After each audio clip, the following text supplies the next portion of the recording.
The Fire Giant is one of the hardest bosses in Elden Ring, and today I'm going to be going over how to kill him, what his weaknesses are, some of the summons for the fight, and much more.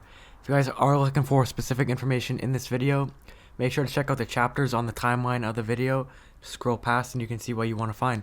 So other than that, let's get right in.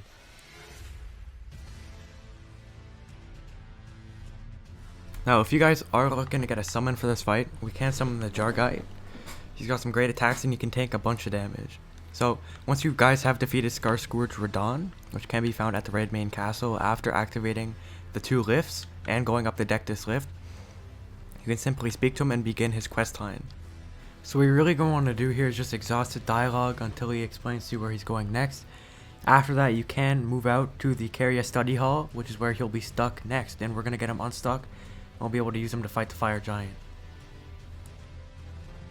Alright, so now at the Caria Study Hall, which is right in the Arena of the Lakes area, we're going to find Alex stuck in the ground. What a surprise. And he's going to ask us to help him out.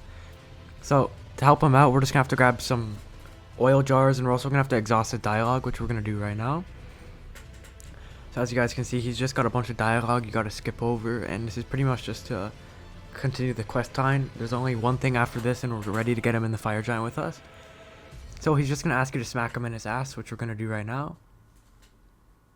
And as you're going to see, when you smack him, it's really not going to work out very well. He's going to ask you to get him something slippery, which is where we're going to need the oil jar. So if you guys are looking for the oil jar, I have a guide right down below.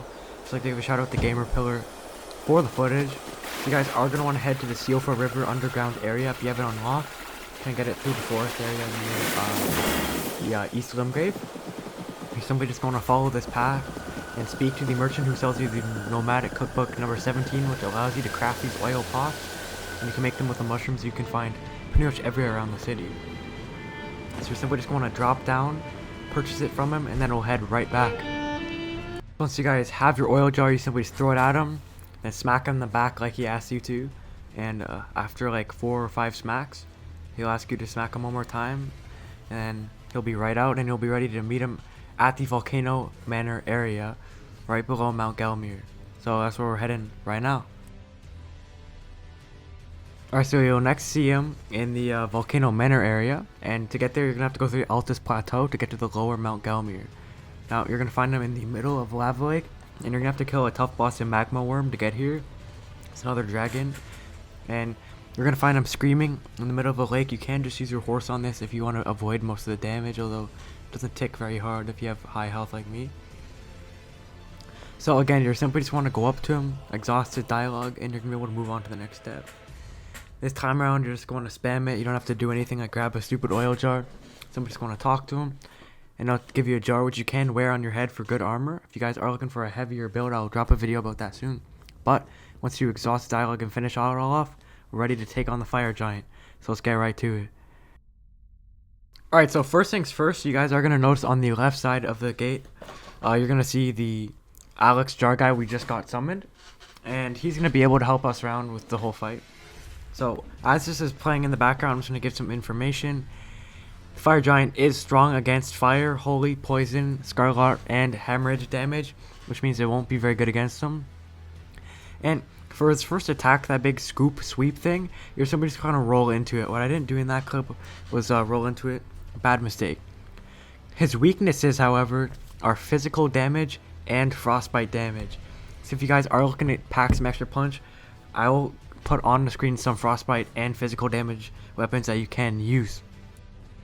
So if you guys are looking for weapons that deal frostbite damage, you can use the Clayman's Harpoon that's enchanted with ice, or the Cold Godskin Peeler, which you can also enchant with ice. I will leave links in the description if you guys are looking to get that done. But if you guys are looking for physical weapons, your choices are really any sort of physical damage weapon that's heavy and requires strength to use. I could recommend you guys the Heavy Great Stars, which is a club weapon that weighs nothing and deals crazy high physical damage. But any weapon that's heavy and strong will deal good damage against the Fire Giant. Now let's talk basic strategies. For the Fire Giant, you're really just going to make sure to break his foot cuff on his, I think it's his left leg. And what that does, it allows you to deal extra damage. His other foot, his right foot, has a giant cuff on it that cannot be broken, and it actually tanks, I think it's like 25% of the damage. So you're really just going to stay to the back end of his giant left foot. Now, the reason why you want to go for behind him is because most of his attacks go in front of him because he's so tall. So you're really going to take shots towards the front and back, if depending on the situation. But most of the time, you're just going to hang to the back of his foot if you need to tank damage, or if you're just trying to save health.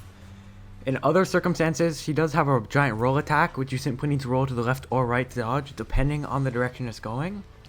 Additionally, he also has giant plate smash. I just call it the plate, by the way. His giant plate smash abilities that do go right in front of him, you simply need to roll forward to take care of those. The fire giant also has multiple low damage stomping attacks that can be easily avoided but just by running away from the foot. What you're really going to do if you're using bleed weapons is just to get a blood loss buildup, and then that'll do most of the damage for you. Now let's talk about the second phase. The first thing he does in the second phase is create these giant meteors or whatever that spin up from the bottom of the ground and they go right up. When he does this attack, you want to wait for it to end, and then you can run towards him when he starts spewing out the meteors that come down.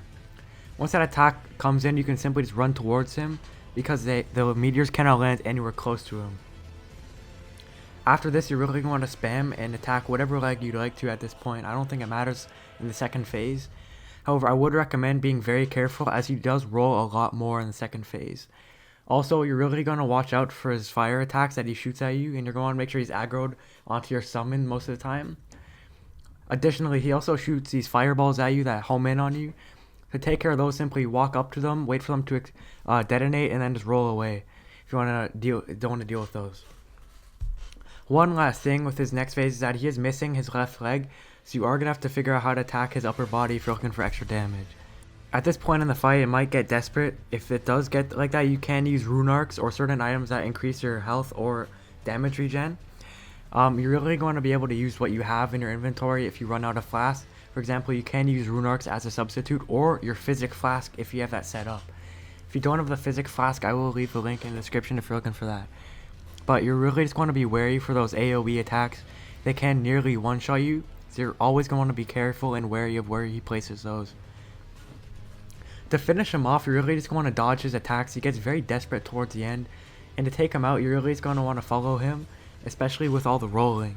So that's the main strategy. So as you can see in the end here, I simply took him out with a ranged Halo Scythe, which you can watch from my other Faith Guide video. But allowing the Warrior Jar guy to tank for you is the best thing you can do in this fight. I only used a few flasks, I think it was only 10, and I had one left to spare. So I think the best thing for you guys to do in these fights are simply just to follow the instructions and use what works best for you.